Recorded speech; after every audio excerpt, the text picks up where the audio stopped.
오늘은 제6강 복음주의 선교신학과 에큐메니칼 선교신학의 수련 부분을 공부해 가도록 그렇게 하겠습니다.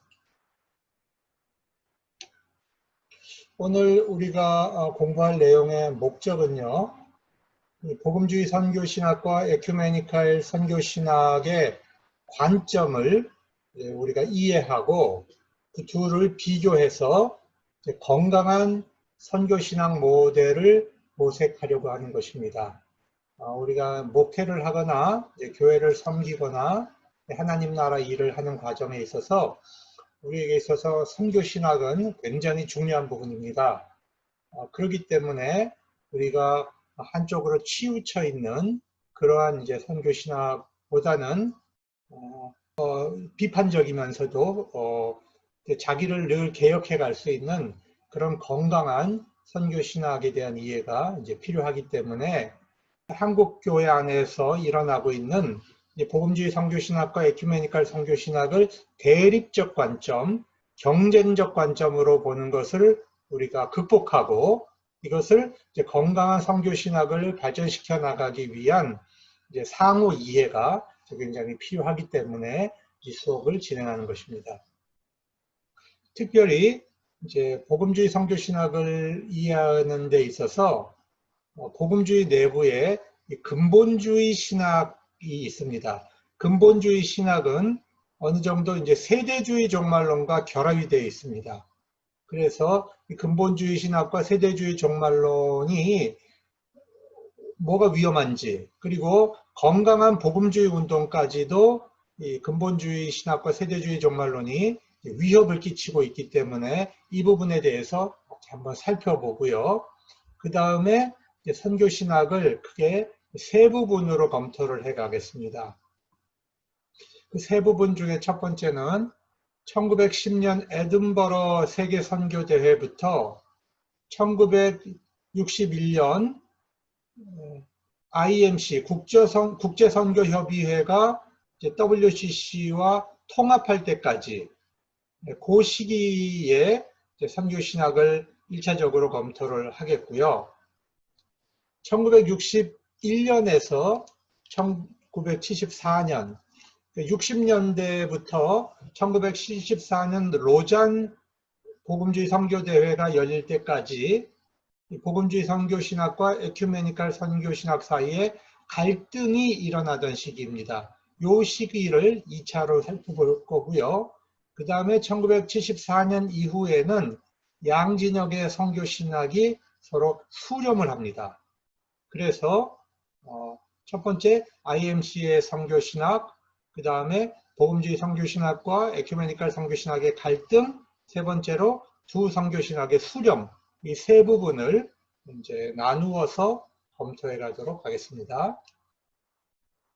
먼저 이 복음주의에 대해서 좀 정의가 필요합니다. 복음주의는 영어로 대문자를 씁니다.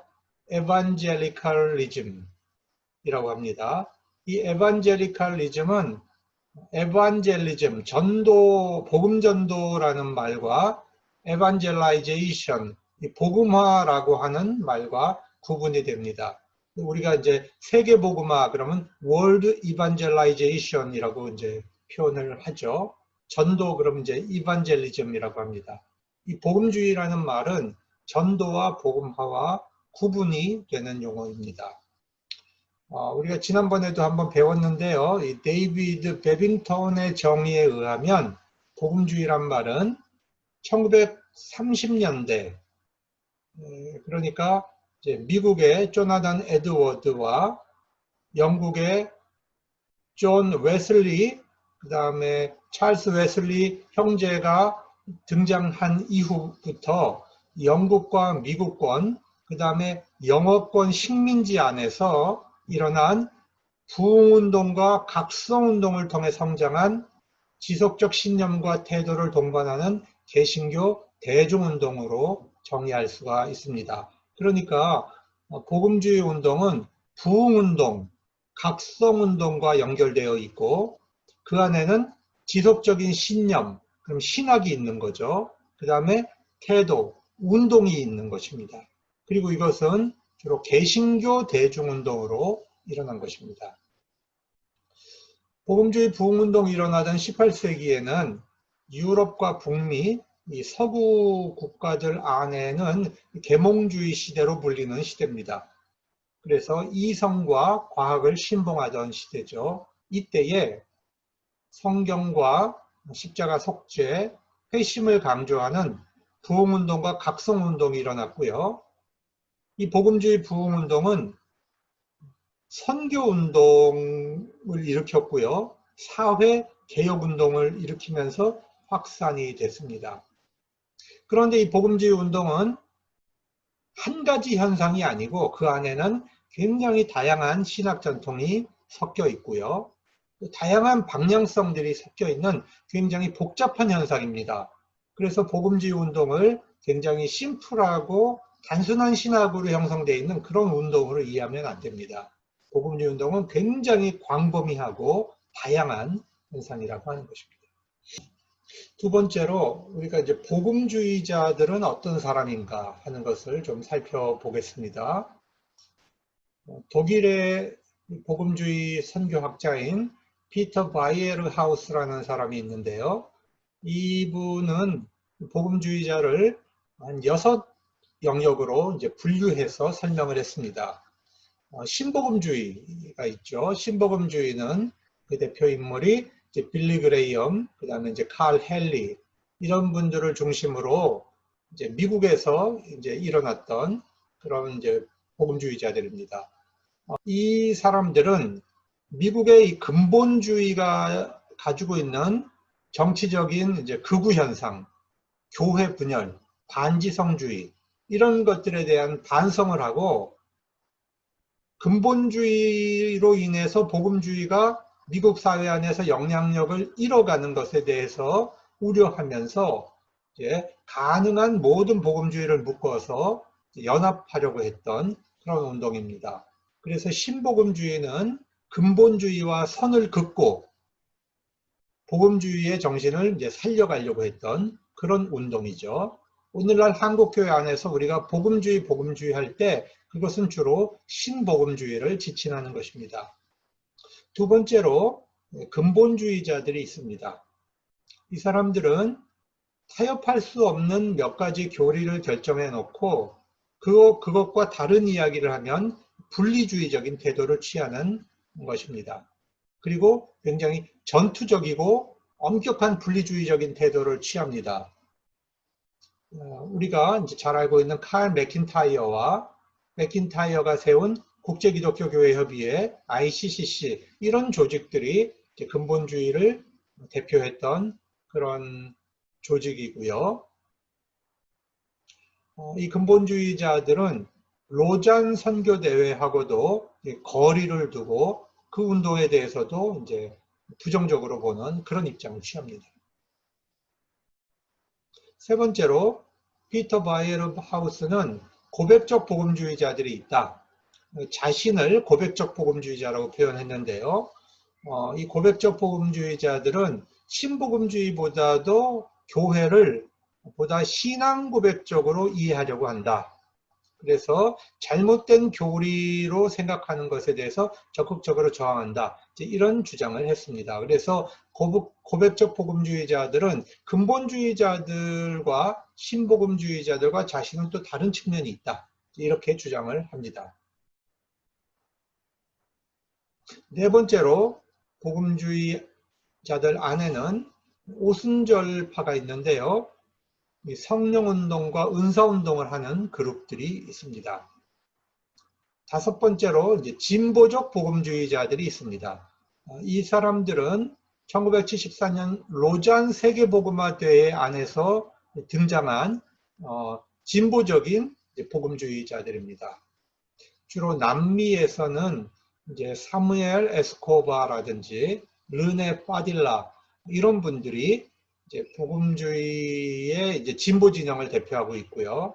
또 이제 미국의 로널드 사이더라든지 존 요더, 또 올란도 코스타스, 이런 사람들은 복음 선교와 함께 적극적인 사회 참여를 교회가 해야 된다고 하는 입장이에요. 그러니까 선교 안에는 복음을 선포해서 영혼을 구원하는 문제와 사회를 개혁하는 문제를 다 붙잡아야 된다라고 하는 통전적 선교를 주장하는 사람들이 복음주의 안에서 진보적 복음주의자들입니다. 끝으로 여섯 번째로 에큐메니컬 복음주의자들이 있습니다. 이 사람들은 주로 이제 WCC 회원교회에 소속이 되어 있으면서도 에큐메니컬 운동과 로잔 복음화 운동 양쪽에 다 참여를 하고 또 개방적인 그런 입장을 가진 분들을 이제 에큐메니컬 복음주의자들이라고 또 이제 분류를 했습니다. 자, 지금까지 이 피터 바이에르하우스가 이제 복음주의자들을 6가지로 분류를 했던 것에 대해서 말씀을 드렸습니다. 그러면 크게 세 번째로 이 근본주의와 이제 세대주의 전천연설이 복음주의 안에서 극단적인 형태를 취하는데 이것이 왜 위험한가 이 부분을 살펴보겠습니다. 선교신학적으로 봤을 때 근본주의와 세대주의 전천연설이 좀 위험하다고 보는 거죠. 왜냐하면 근본주의는 교리적으로는 복음주의적입니다. 교리적으로는. 그렇지만 그 실천을 하는 데 있어서 전투적이고 분열적입니다. 같은 복음주의자라고 해도 자기들과 다르면 인정하지 않고 전투적인 입장을 취하고 분열을 합니다. 그래서 끊임없이 교회 분열을 일으켰고 선교지 안에서도 굉장히 이제 분열을 야기하는 그런 현상을 만들어냈습니다.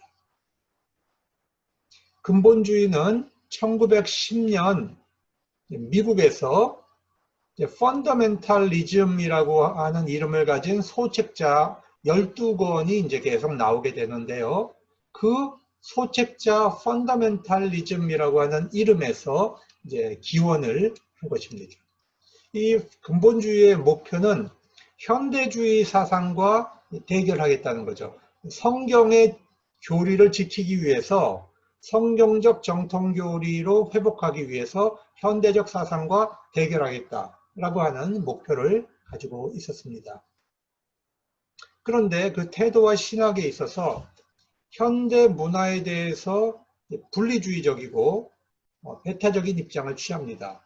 그리고 성경의 문자적인 권위, 축자 영감서를 강조했죠. 그 배후는 스코틀랜드 상식 철학, 스코틀랜드에서 생겨난 이 상식 철학에 근거를 하고 있는데요. 그것은 인간이 상식적으로 이해되는 것은 과학적으로 검증할 수 있다고 보는 거예요. 그래서 성경의 진리를 과학적으로 검증하려고 하는 태도를 취합니다. 그러니까 현대 문화를 거부하면서도 성경 진리는 과학적으로 검증할 수 있다고 보는 겁니다. 이런 자세에서 창조과학회 같은 것이 이제 등장하게 되는 것이죠. 이 계몽주의에 근거한 현대문화를 굉장히 부정적으로 보면서도 성경 진리로 과학적으로 검증해서 사람들 앞에 증명하려고 하는 그런 태도를 취하니까 이 양자가 굉장히 이제 모순적인 거죠. 그리고 전천년 세대주의와 결합해 있습니다. 미국에서 이 근본주의는 백인 우월주의, 인종차별주의와 결합을 했습니다. 그리고 또 반공주의, 그리고 자본주의에 대해서도 이 기업에 대해서 국가가 간섭하거나 통제하면 안 된다라고 하는 자유방임적인 자본주의를 옹호합니다. 그러다 보니까 이 펀더멘탈리즘은 미국의 이제 극우 보수주의와 결합을 하죠. 그래서 오늘날 이제 미국의 뉴라이트 정치 세력이 출발하는데 미국의 근본주의가 밀접하게 이제 관련되어 있습니다. 그리고 이제 이스라엘 회복운동하고도 관련이 되다 보니까 이제 친유대주의 입장도 취하고 있습니다. 그러면 전천년 세대주의라고 하는 것은 무엇인가 한번 살펴보겠습니다. 세대주의라고 하는 것은요, 인류 역사를 7개의 세대로, 제너레이션으로 구분을 합니다. 천년 단위로. 그래서 인류 역사를 7,000년으로 이제 보는 거죠. 그리고 매 1,000년마다 하나님의 구원 사역, 구원 경륜이 다르게 나타났다라고 해석을 합니다. 이 도표를 보시면 처음 1세대는 죄가 없는 시대였다. 아담 시대를 얘기하는 것이죠. 그 다음에 제2세대, 이 천년 시대는 율법이 없어서 인간이 양심에 맡겨지는 시대가 있었다는 거죠. 그 다음에 제3세대는 인간이 자기 보기에 좋은 대로 마음대로 행동하는 바벨탑을 쌓던 그런 시대입니다. 그 다음에 또 4세대는 하나님이 이제 언약으로, 그러니까 아브라함 시대죠. 언약 족장 시대가 이제 있었고, 그 다음에 이제 모세 시대가 돼서 1000년 동안 율법이 주어지는 시대, 율법을 잘 지키면 구원을 받는 그런 시대가 있었다. 그 다음에 제6세대가 바로 이제 교회 시대고, 복음이 이제 전해지는 시대다. 그리고 이제 제6세대 이제 말쯤에 가서 7년 대환란이 있고, 그 7년 대환란이 오기 바로 전에 예수님이 이제 공중에 비밀 재림을 하고, 이제 예수 잘 믿는 사람들은 이제 휴거를 한다는 거예요. 그리고 7년 대환란이 끝나고 이제 주님이 지상 재림을 하고 나서 천년왕국 시대가 나타나게 된다. 그리고 마지막에 이제 심판 시대가 온다. 이것이 바로 세대주의 전천년설이에요. 그러니까 전천년이라고 하는 것은 천년왕국이 있기 직전에 예수님이 재림하신다고 보는 게 전천년설입니다. 근데 뭐 전천년설은 괜찮아요. 그런데 이게 세대주의 전천년설이 문제입니다. 이 세대주의와 이 전천년을 결합시켜 놓은 이런 이제 복잡한 그림을 만든 겁니다. 이것이 과연 성경적이냐? 전혀 성경적이지 않습니다. 성경을 요한계시록의 이야기를 이제 문자적으로 이제 꽤 맞춰 놓은 거죠. 휴거라는 개념도 성경적이지 않고 7년 대환란이라는 말도 전혀 성경적이지 않습니다. 그리고 하나님의 통치는 처음부터 끝까지 은혜로 구원받게 돼 있는 거지, 믿음으로 은혜로 구원받도록 돼 있는 거지, 율법을 잘 지켜서 구원받는다거나 언약으로 구원받는다든가 이제 그런 것이 아니죠. 우리가 알고 있는 기독교 복음은 처음부터 끝까지 하나님의 은총과 믿음으로 구원받는 것이 기독교의 이제 진리죠.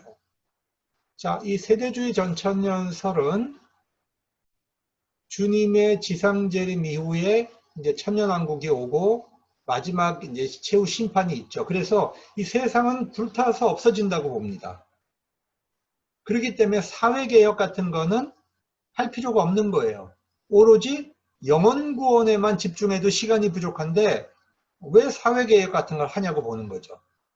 그래서 전도에는 열심이지만 이 사회와 문화에 대해서는 굉장히 부정적으로 사탄적으로 보고 현실 문제에 대해서 도피하고 회피하는 그런 태도를 갖게 됩니다.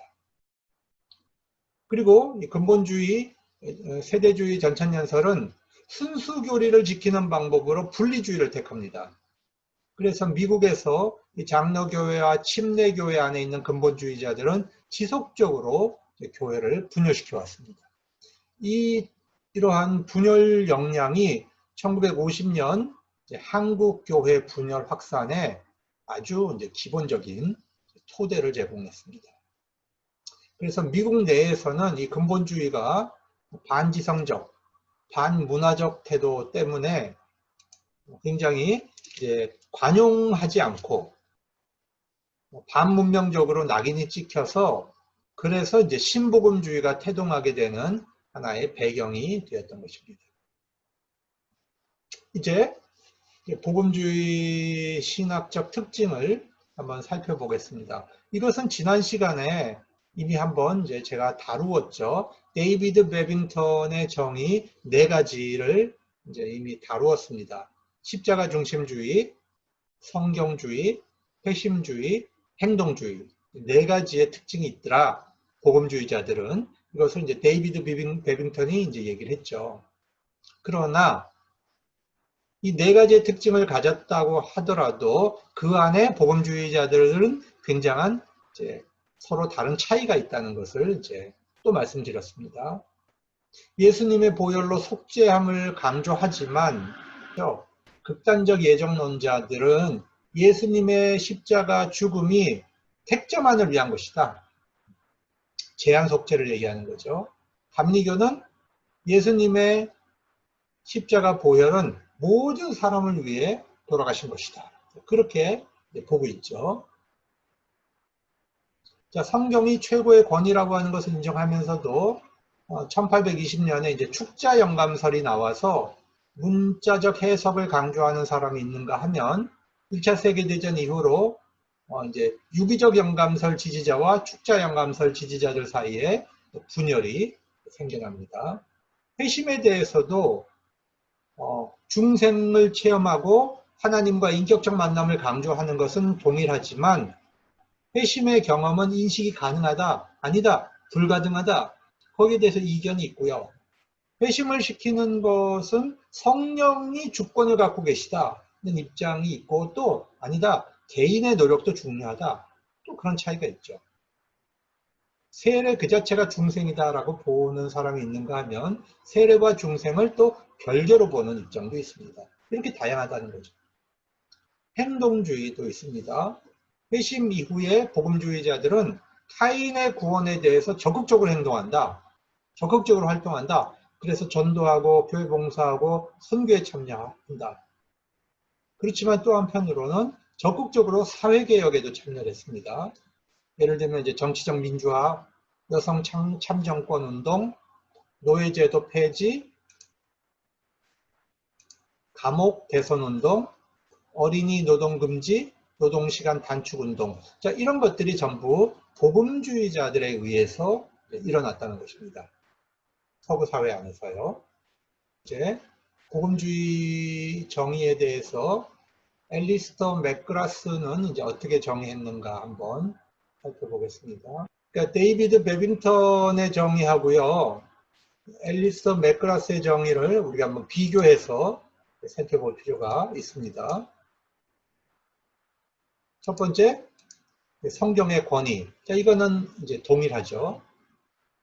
그렇지만 성경 그 자체의 권위뿐만이 아니라 맥그라스는 성경의 독자가 성경을 읽을 때에 하나님께서 계시 활동을 하시는 차원이 있다고 보는 것이 베빙턴하고 또 차이가 있습니다. 성경의 권위는 단순히 성경의 내용뿐만이 아니라 성령께서 우리가 성경을 읽을 때 우리에게 성경을 깨닫게 하시고 계시하시는 활동을 하신다. 그런 측면에서 성경이 권위가 있다고 보는 거죠. 그렇지만 맥그라스는 축자영감설을 받아들이지 않습니다. 성경의 권위는 문자에 있는 것이 아니라 그리스도의 복음에 있는 것이다. 그리스도의 유일성과 양성론, 예수 그리스도가 하나님이며 사람이라고 하는 그 양성론 이외에 다른 교리적 차이는 우리가 다양성으로 인정해야 된다. 그러나 성경 안에서 그리스도의 유일성과 양성론은 모든 교회가 양보해서는 안 되는 교리다. 자, 그런 차원에서 성경의 권위를 주장합니다. 그리고 그리스도의 위엄과 영광을 강조한다. 복음주의자들은. 예수 그리스도는 하나님이며 구원의 유일한 지식이다. 믿음으로 의롭다함을 얻는다 하는 것을 강조한다. 또 보았고요. 세 번째, 복음주의자들은 이제 성령의 주권을 또 강조한다는 거예요.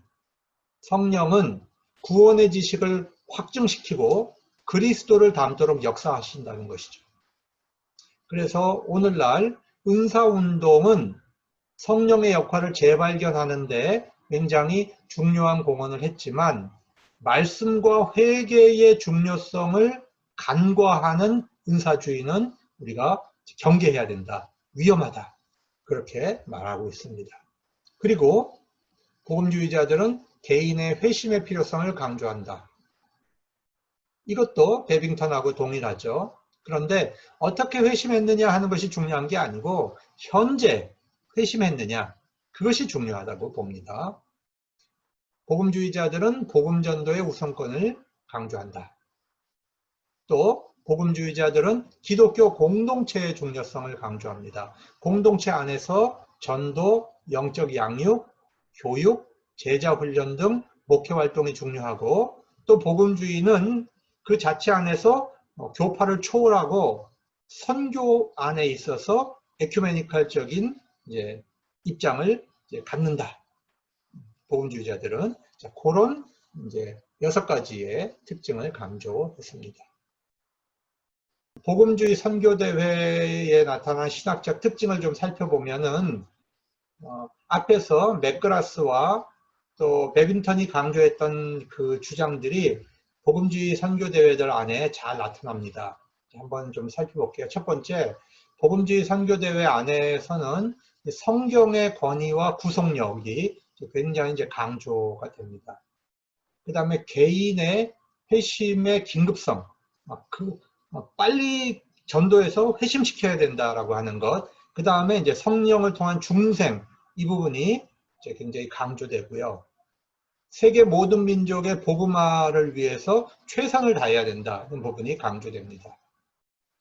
복음주의자들도 공동체 사이의 연합을 굉장히 추구합니다. 에큐메니카를 강조합니다. 그런데 교회와 교파의 연합보다는 개인적 관계 혹은 봉사에 기초한 공동체를 지향한다는 측면에서 에큐메니컬 선교 신학이 강조하는 교회 사이의 연합, 이런 부분은 굉장히 약한 측면이 있습니다. 그 다음에 개인의 삶과 공동체의 거룩성에 기초해서 현실 도피적인 경향이 복음주의 선교대에는 좀 강하게 나타난다는 거죠. 그래서 복음주의자들은 우리가 살고 있는 세속사와 하나님의 구속사를 구분해서 봅니다. 이걸 이중적으로 보는 것이죠. 그 다음에 예수 그리스도의 재림을 강조합니다. 개인의 구원을 강조하고 이 땅에 하나님 나라를 건설해 가야 하는 그 사회적 복음에 대한 책임, 이 부분에 대해서 굉장히 거부감이 강합니다. 복음주의 선교 신학이 굉장히 장점이 있어요. 앞에서 살펴봤듯이 기독교 복음에 있어서 굉장히 중요한 특징들을 잘 마무리하고 강조하고 있다는 것이죠. 그렇지만 이것과 연결해서 복음주의 선교 신학이 가지고 있는 약점을 몇 가지 좀 찾아보도록 하겠습니다. 복음주의 선교 신학에는 이원론적 사고가 잘 나타납니다. 강하게 나타납니다. 영과 육을 대립적으로 보고, 개인과 사회를 또 대립적으로 보고, 교회와 세계, 이 세상과 저 세상, 이런 것을 대립적으로 봅니다. 전도와 사회적 책임을 대립적으로 사고합니다. 개인 구원과 사회 구원을 적대적으로 보고 또 양자택일로 간주하는 거죠. 이것을 두 가지를 같이 연결시켜서 이해하는 데 약해요. 그래서 우리가 사회 안에서 교회가 화해하고 치유하는 역할에 대해서 강조점이 굉장히 약한 특징이 있습니다. 그 다음에 복음주의 선교 신학이 갖는 또 하나의 약점은 삶에 대해서 이중적인 태도가 나타난다는 것입니다. 어떤 경우에 보면 우리의 생활은 굉장히 비복음적인데 교리에 대해서는 굉장히 비타협적이고 전투적인 그런 경향이 나타납니다. 예를 들면 세상은 악하고 일시적인 것이라고 강조하면서도 이 복음주의자들은 경제적 지배 가치관에 대해서는 굉장히 밀착해 있고 권력과 우파 이데올로기에 적극적으로 동조하는 그런 태도를 갖습니다. 그러니까 이익에 대해서 굉장히 민감하다는 것이죠. 한국 같은 경우는 술, 담배에 대해서는 정죄하면서도 인권 유린과 사회적 부정의에 대해서는 침묵하는 경향을 보입니다.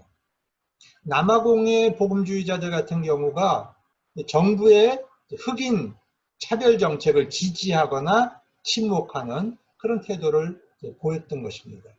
그래서 삶에 대해서 이중적 태도 이런 것들이 나타난다는 겁니다. 그리고 온 우주 전체에 나타나는 그리스도의 주권을 보지 못하고 그리스도의 주권을 오직 교회 안으로 한정시켜서 봅니다. 그래서 정치, 경제, 사회, 문화적인 문제에 대해서 신앙적인 태도를 가지고 해결하려고 하고 접근하는 것을 이제 부정적으로 봅니다. 모순이죠. 아주 신앙이 좋은 것 같은데 그리스도의 주권이 사회 우주 영역으로 확대되어 있다는 것에 대해서 인정하지 않으려고 합니다. 태도가. 교회가 구원의 근거이며 진리의 소유자라고 이제 사고를 합니다. 그러다 보니까 교회가 구원의 진리를 가지고 있다라고 생각을 하는 것은 좋은데 자기 확신을 하나님의 뜻이라고 주장하는 경우가 굉장히 많아요. 그 하나님의 활동과 자기 활동을 동일시하는 그런 오류를 쉽게 범합니다. 복음주의자들은 통전적 선교를 이해하는데 굉장히 미숙합니다. 로잔 선교대회 이후에 복음전도와 사회 책임을 선교의 양면으로 인식하기 시작했습니다. 복음주의자들이. 그렇지만 그럼에도 불구하고 항상 전도가 우선이고 사회 섬김은 그 다음이다 라고 이제 주장을 하는 그 이분법적인 구조가 이제 머리 안에 있어요. 그래서 선교 현장에서 통전적인 선교를 적용하는 것에 대해서 굉장히 무력합니다.